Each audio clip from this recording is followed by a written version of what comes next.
Support for Arkansas Week provided by the Arkansas Democrat-Gazette, the Arkansas Times, and KUAR-FM 89. And hello again, everyone, and thanks very much for joining us. The coronavirus in Arkansas, is there room for optimism? Definitely yes. Is there also room for alarm? Very definitely yes. And in a moment, we'll have an update on the outlook from a state health agency that has been painfully accurate in its projections of infection and death on a monthly basis. First, the task that comes every 10 years, drawing new districts for state legislators. It falls to the governor, the attorney general, and the secretary of state, sitting as the board of apportionment, to literally map out the boundaries for senators and representatives. It is a closely watched process, not just by the legislators. At the moment, the work is primarily at the staff level, led by board coordinator Betty Dickey, a former Chief Justice of the Arkansas Supreme Court. She joins us now, as does Shelby Johnson, the State Geographic Information Officer. To the both of you, we thank you very much for coming aboard. And we should advise the audience that in order to get this broadcast on the air, we're preparing it just literally minutes after the new maps were disclosed. Madam Chief Justice, we'll begin with you. Secretary Thurston said, John Thurston, Secretary of State Thurston said a moment ago, there are no perfect maps. There will never be a, quote, perfect map, because I don't know if that even exists. How imperfect or how perfect would you describe this one? Well, that's correct. There's no such thing as perfection in mapping, but we accomplished more as far as transparency, as far as the historical choice of a majority district that is Latino or Hispanic, added minority African American district, and accomplished and kept counties, almost twice as many counties whole as were done in 2011. So we feel like we came as close as has ever been as far as perfection. Okay, in terms of the next balloting anyway, it's my understanding now that there are no Senate incumbents who would be compelled to run against one another, and only 3 districts in the House. Am I correct? Presently occupied by 2 Republican incumbents and 1 Democratic incumbent. Am I correct there? Basically correct. It's 1 district with 2 Republicans and 1 Democrat running against each other, based on the commitments of the current incumbents to either run for other offices or to not run for re-election. Right. We have no incumbents in the Senate and only 1 in the House. And of course, much of it is driven by the phenomenal growth in Northwest Arkansas and to some extent in the Northeast, and the out-migration from roughly the 1st congressional district and the 4th, correct? How did that complicate it? Shelby Johnson. Well, Steve, when you look at some of the counties in the state where you had population decline that declined by 5,000, 6,000, we had a few of those counties where that population declined by that much. And when you look at an average House district, the House district needed to have 30,115 persons to have equal representation. And so when you have counties that decline by 5,000 and 6,000, that makes it challenging. And then conversely, the growth that you've seen, some in Central, but also in Northwest Arkansas, and then in the Paragould and Jonesboro area, that complicates it quite a lot. So you've got that population shift, and as a result, those legislative districts have got to shift with it. All of the incumbents certainly, but particularly the Democratic incumbents, will be looking at the map to see to what extent their district lines shifted. Are we likely to see, other than Northwest Arkansas, some significant shifts there? Well, I think in a lot of the state, you're going to see distinct shifts. I haven't had an opportunity to study the maps to the degree that I could make really great comments about the magnitude of shift that you'll see, but just my knowledge of the population change, you'll see a fair amount of shifting of those lines across Arkansas. But with specific regard to the Democratic incumbents, Justice Dickey, I'll direct that to you. Not that I'm aware of, and again, we haven't studied that part of the map, but there are no Democrat incumbents pitted against each other. Only this one race that I mentioned in southeast Arkansas. Yes, ma'am, I understand, but in the existing district lines, were they adjusted in a significant way, to a significant extent? How many were affected? Well, yes, the districts were significantly changed because of the migration, to the urban areas, right, as you mentioned. Not as far as any partisan redistricting. Now, but yes, as far as the rural to urban areas. Right. There is an unmistakable shift toward an urbanization that's going to be reflected it's already reflected in the General Assembly. It's inevitable, is it not, in the next decade? Yes, and it was greater than predicted for this election cycle. Yeah. Shelby Johnson? Yeah, one of the things that you'll see is that those a district in rural Arkansas, particularly in those population decline areas where you had some decline, those legislative districts by necessity are going to get geographically bigger. They're going to have to grow to gain population to become equal with their neighbors. And then the opposite, in those urban areas, you're going to see where that population is more concentrated. Those districts would shrink in terms of geographic size.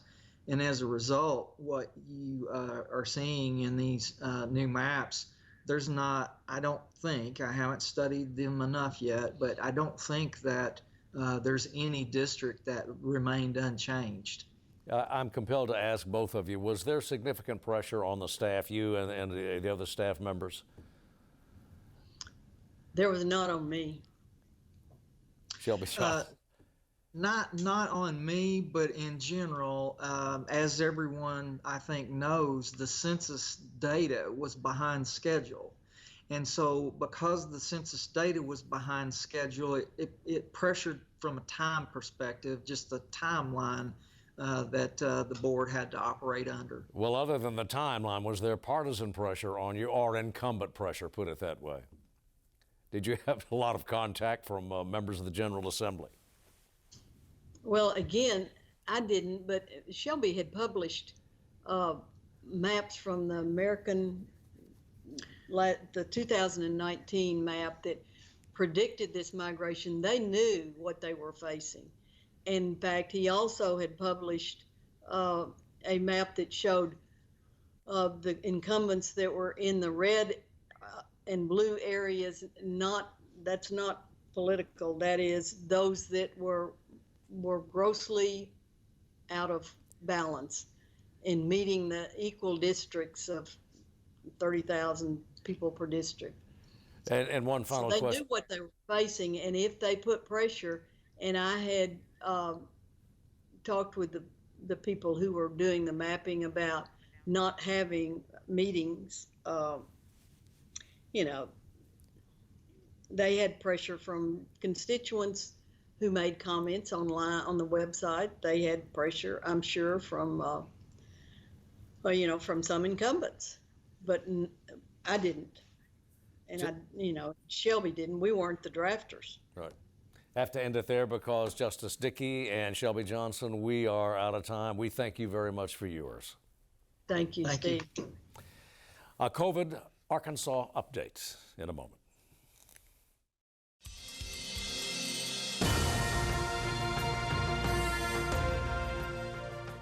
We are back, and on the COVID front now, it's easy to look at some of the viral trends in Arkansas and conclude the worst is behind us.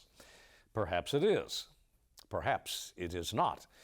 It will not be behind us, the medical community says, if we ignore the warning signs and the latest modeling by the UAMS Public Health School. and not if we don't take full advantage of the vaccine, which includes vaccinating our children, those aged 5 and older, which a process which is imminent now. Joining us, Dr. Mark Williams, Dean of the School of Public Health at UAMS. Welcome back, Dr. Williams. Thanks very much for being with us. You're very welcome. I'm really looking forward to it. Well, we've had, some of the signs are indeed encouraging. Hospitalizations down, intubations down, ICU occupancy is down, vaccination rates are up. But are we where you would have us be? I would say not. And the reason for that is because the way that pandemics work is they tend to follow what's called a wave pattern. And we can see in history that pandemics have done this over and over again. What we will see is a wave pattern with a wave cresting, which it did, for example, in August and September, and then it will reach a trough. And right now, I think we are in a trough. However, what is concerning for us is that this trough is relatively high. And so we are looking at about 500 new cases a day, and which is considerably down, obviously, from what we were seeing in August and September. But it's still fairly high, and it does indicate that there is quite a bit of community spread. And what the CDC is indicating Arkansas is in is what they call a very high rate of community spread. We're still there. And so if a number of people, for example, are exposed, then we could see ourselves again in another wave pattern. You and your associates conclude or suggest that Arkansas is almost unique, or is unique, certainly among the southern states anyway, in the pattern that the virus seems to be following here. Why? It's timing, largely. If you recall, when the rest of the country, and I would say in the South, including Florida, were in their first surge, that was early in the pandemic, and it looked like Arkansas was going to be largely spared from what was occurring. I mean, we had very low rates of transmission and hospitalization and death. However, last January, December, January, if you recall, we really were in a surge, while other parts of the country, such as New York, were not. That was our first wave. The second wave came in August and September. And the difference is from some parts of the country is that our lull, or that trough between the waves, was longer. But once it took off, it took off. And Arkansas was probably the first southern state where we saw a statewide surge. If we can, Doctor, let's take a look at the aggregate numbers now. We're at the end of October. And we can look at where we are, and I would ask your assistance here in translating. We've got two sets of numbers here, both involving October. Yes, they're both involving October. And what I think it's difficult to recall is oftentimes when we see daily statistics, which is largely reported in the media and certainly by ADH, is that we kind of lose track of what is the pandemic doing over a longer period of time. And that's why I chose the month of October. As you can see from cases, we had almost 15,000 cases from October 1st to the 27th. And then last week, the 20th to the 27th, we had over 3,000 cases. Our hospitalizations were almost 1,000 for October, or for the days that we have data for October. And we lost about 700 people from COVID during the month. You can see from last week, it was almost 200 hospitalizations and almost 100 people passed away from the pandemic. Now, what this indicates is that if we compare the months to August and September, yes, we're down, but the pandemic is certainly not over. What is happening is, again, we're in that trough, but our trough is relatively high. Our models are suggesting that we're going to see about 500 new cases every day, roughly. Pretty forbidding. Well, you and others in the clinical community have for some time now cautioned that we are seeing a growing rural-urban divide here in terms of diagnoses, case confirmations here, and I think we have a graphic here that'll help illustrate that. Right. And what the graphic is showing is the difference or the levels of COVID deaths by urban-rural division. Now, we can discount that spike, you might say, on the far right-hand center, because that was simply the Department of Health updating its statistics. But you can see from roughly August through most of October, rural area had more deaths from COVID. And what we can also say is rural areas had more cases than COVID. Now, these, when we say this, what we mean are cases per 10,000 residents. And so you can see what this indicates to us largely is that two things. Access to healthcare is not as good in rural areas as in urban areas. So people are likely being treated later in the disease. And if you're being treated later, you're more likely to be hospitalized or die. The other thing is that vaccination rates in rural areas tend to be lower than in the urban areas. And so the lack of vaccination is also having an impact on the number of cases and the number of deaths. We are also at a point now where youngsters 5 and above are going, as soon as next week or toward the end of next week, I don't have the latest federal okay in front of me, but youngsters are going to be eligible for immunization, and I would anticipate you're saying get it done. Yes, absolutely. Children are, of course, part of the population, and more people who are vaccinated, the better it is in terms of our overall population health. And that is because, I mean, it's essentially like a forest fire. The more wood you have, the more likely it is the fire is going to burn through that wood. You take away the wood, the fire is not as likely to spread. And children being people, they're susceptible to the virus just like anyone else. And I think the Delta virus has demonstrated that very clearly. Children can get ill, they can get sick. And as importantly, they can spread the virus to others, adults.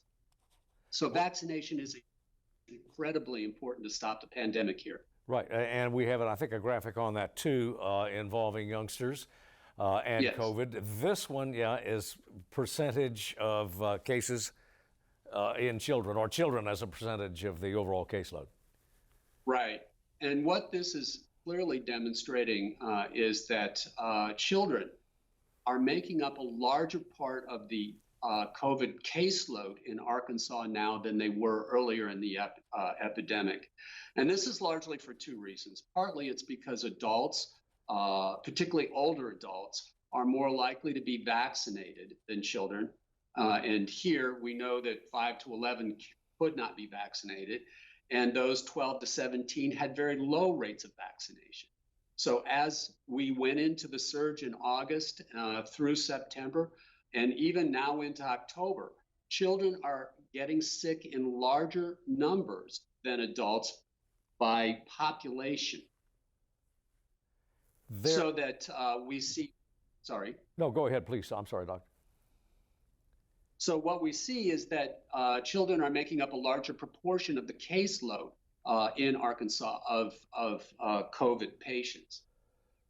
In terms of vaccinating youngsters, and we have some survey results here from the Kaiser Foundation, there continue to be significant reservations on the part of a significant number of parents nationwide. This isn't just Arkansas, but it's nationwide, what we have up on the screen now, in terms of parental concerns for the vaccine and their youngsters. Almost 3 of every 4 surveyed were concerned about the long-term side effects of the vaccine. Almost that same percentage concerned about immediate serious side effects. And about 2/3 were concerned that their youngster might, later in life, of course, have problems conceiving. Yes. What does the research tell us thus far about those concerns? I think parents, of course, are going to be concerned for their children, and certainly about anything that they are going to be giving to their children or having administered to their children. But the science indicates that the vaccines are safe. We've had millions of adults not just in this country, but elsewhere, who have been vaccinated with very, very few consequences or side effects whatsoever. None of those side effects have been long lasting. They've generally been short term, over in 48 hours. The clinical trials in children would indicate the same thing, that children are not being adversely affected by the vaccines. In fact, if anything, it's one of the safest vaccines that's ever been developed. Now, I've heard people say that, well, they rushed the development of this vaccine. It didn't take them very long. We don't know what it's about. But in truth, the way vaccine development works is that it builds upon science over time. And so we're now dealing with the SARS-CoV-2 virus. There was a SARS-CoV-1, and the scientific community started development of vaccines for SARS-CoV-1 more than 10 years ago. And so it's an accumulation of science over time that's led to our current vaccines. And the clinical trials that were conducted in children were conducted with literally thousands and thousands of children. These are large-scale trials, and they record and pay attention to what happens to those children. And what we can conclusively say is the vaccines are safe. Dr. Lemmy, I don't know your family situation, but let me ask first, if you have children or grandchildren, would you have them take this vaccine? Absolutely. I think the risk of having COVID far outweighs any possible risk of having the vaccine. What is oftentimes lost is if you succumb to COVID, you don't just get sick and you're over being ill. What else can happen is what's called long-term COVID. And we know from children and adults who have been infected with the COVID virus, about a third will have long-term cognitive problems, and about a third will have long-term physical problems. And by long-term, what we mean is literally months and perhaps even years of problems. So in the clinical community, the medical community, there is a separate set of concerns regarding children and the absence of vaccine than what some parents, anyway, exhibit in terms of receiving the vaccine for their kids. I would say not. I would say with children, there's no separate set of concerns whatsoever. The vaccines are safe. They're safe for adults. They're safe for children. Yeah, I phrased the question poorly, Doctor. What I meant to say is that your concerns involve the absence of the vaccine for kids. You're more concerned, absolutely. In terms of long COVID and its long-term effects on youngsters. Right. Yes, we are concerned about what happens after children are infected. We know that they are susceptible to long-term COVID just as well as adults. And with cognitive and possibly physical side effects of the virus, right, the chances of children being ill for a long time are not inconsequential. We have now surpassed and significantly surpassed 8,000 deaths in Arkansas in less than 2 years.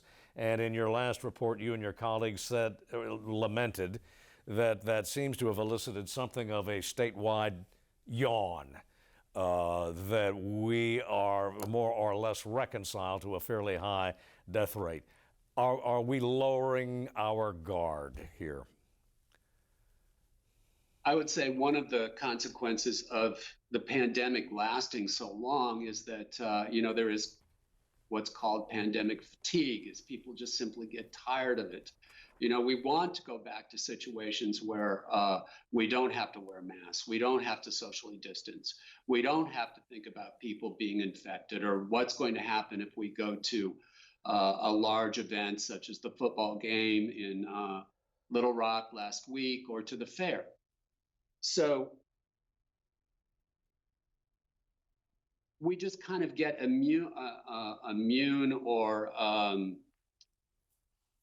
used to the nightly reports of COVID cases and deaths on the news and so forth.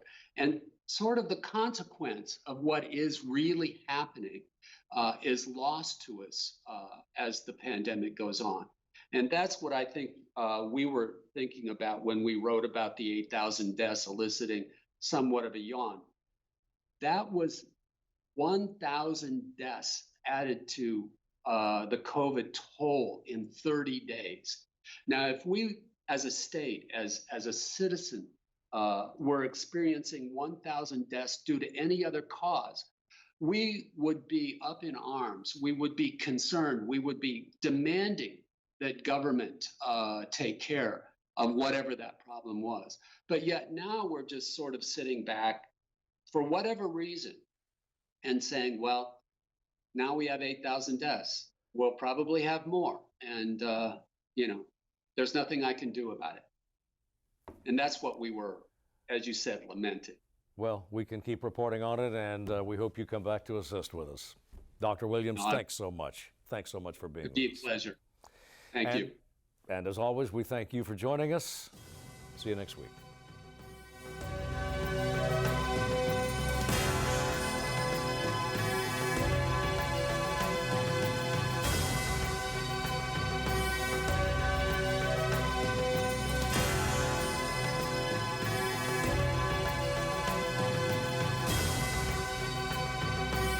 Support for Arkansas Week provided by the Arkansas Democrat-Gazette, the Arkansas Times, and KUAR-FM 89.